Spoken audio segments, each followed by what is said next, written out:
So when we compared all these four outcomes, we saw that there was incremental improvement in 6-minute walk test distance and incentive spirometry volumes.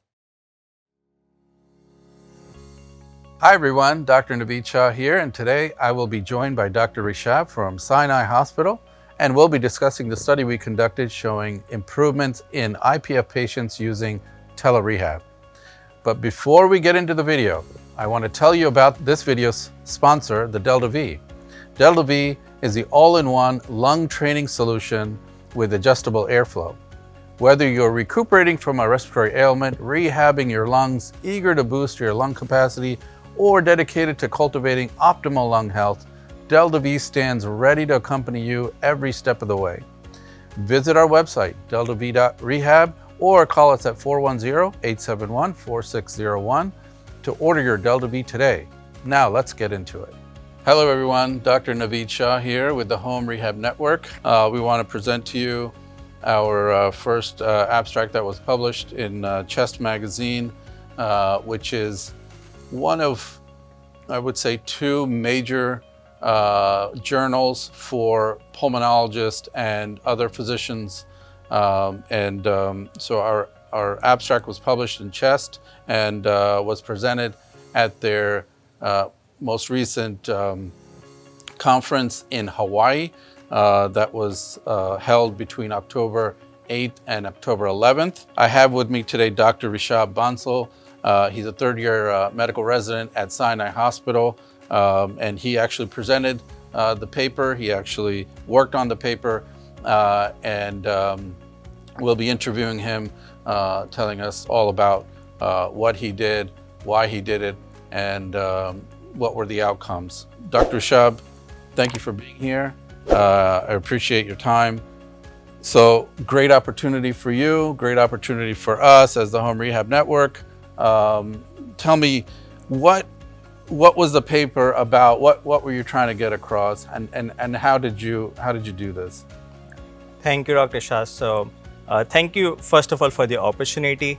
So our study was just looking at the efficacy of comprehensive telehealth pulmonary rehab in IPF patients.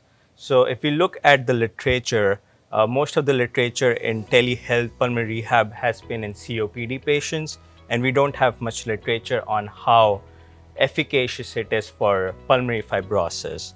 So that is what we were looking at, and that is what the purpose was. Yeah. So I just want to mention pulmonary fibrosis. Specifically, this was our patients that have gone through the rehab here at Home Rehab Network, the live rehab, and pulmonary fibrosis, or idiopathic pulmonary fibrosis specifically, is a type of disease pattern of the lungs where the lungs are scarred, hence the term fibrosis, and idiopathic meaning we really don't know what causes it.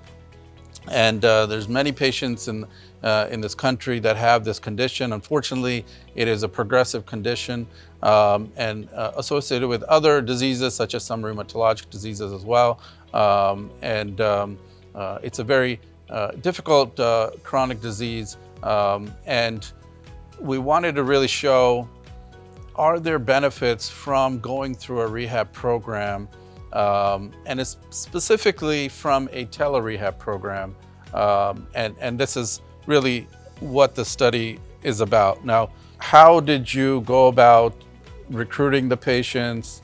What were you looking for, and how did you look at the data? What type of things that you looked at for the data?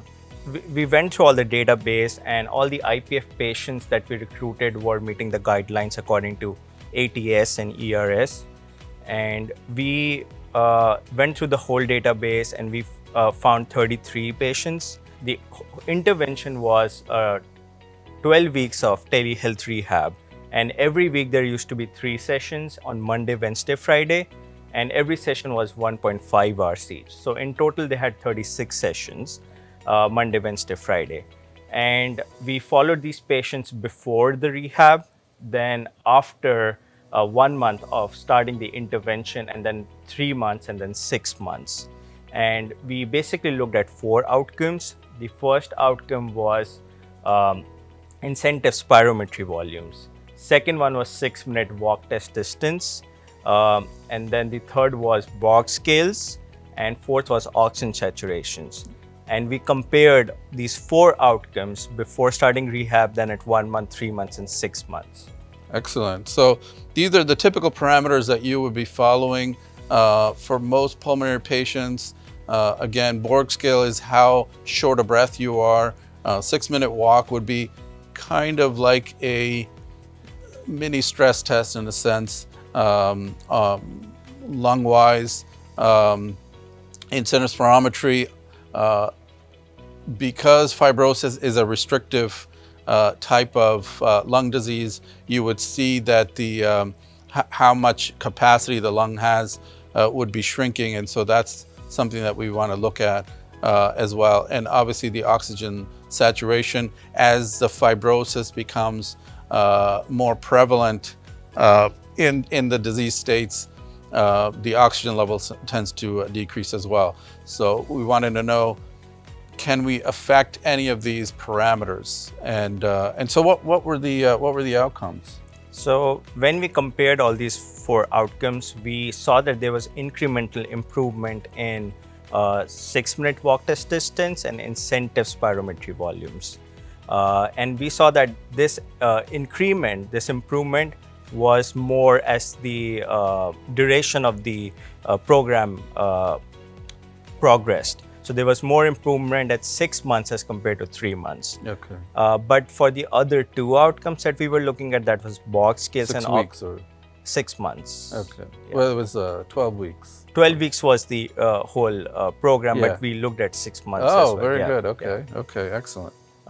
And then the other 2 outcomes, that was Borg scales and Yeah. oxygen saturations. Yeah. We did not see any statistical significant improvement Okay. as the program progressed. However, you saw improvement in the 6-minute walk, Exactly. meaning people could really, and that really relates to daily living. Yeah. Right? I mean, 6-minute walk test means the further you can walk without stopping, in a sense, right? So the more you can do, that equilibrates to the further distance on the 6-minute walk test. Right. Yeah. So that was the main thing that we saw as an improvement in this study. Along with incentive spirometry volumes. So volumes increased as well. Yeah. Okay. And those both were statistically significant. Both of them were statistically significant. Excellent. Excellent. What kind of conclusions are you drawing from this then? So I think the main conclusions that I drew from it was that there was improvement in exercise capacity and also quality of life. Because if somebody is able to walk more and then breathe in and out more, that directly means that they can exercise more and they'll just have better quality of life. Okay. So overall, there was an impact, an improvement Right.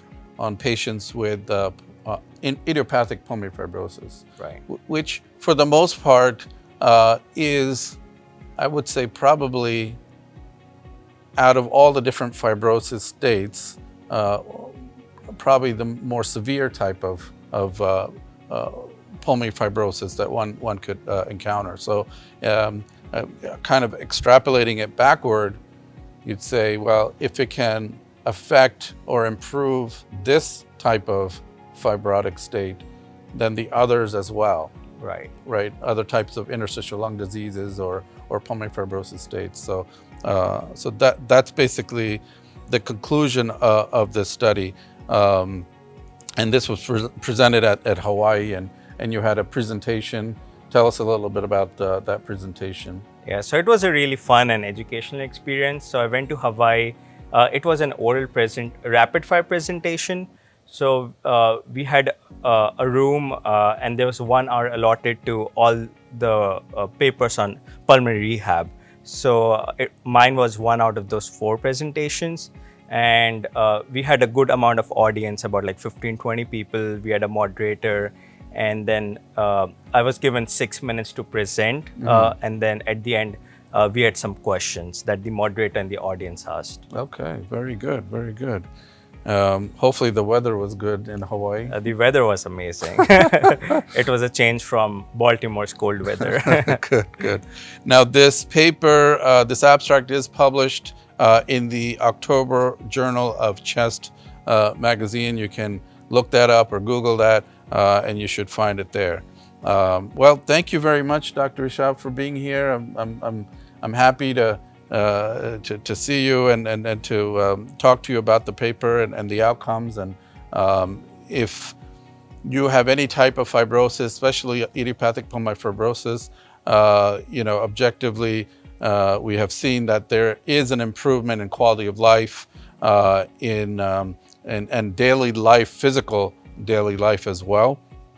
And so I would encourage you, talk to your physicians, and physicians to talk to their patients about joining pulmonary rehab, specifically online rehab, which now we have seen objective data that suggest that is a very good form or option for patients for their pulmonary rehab needs.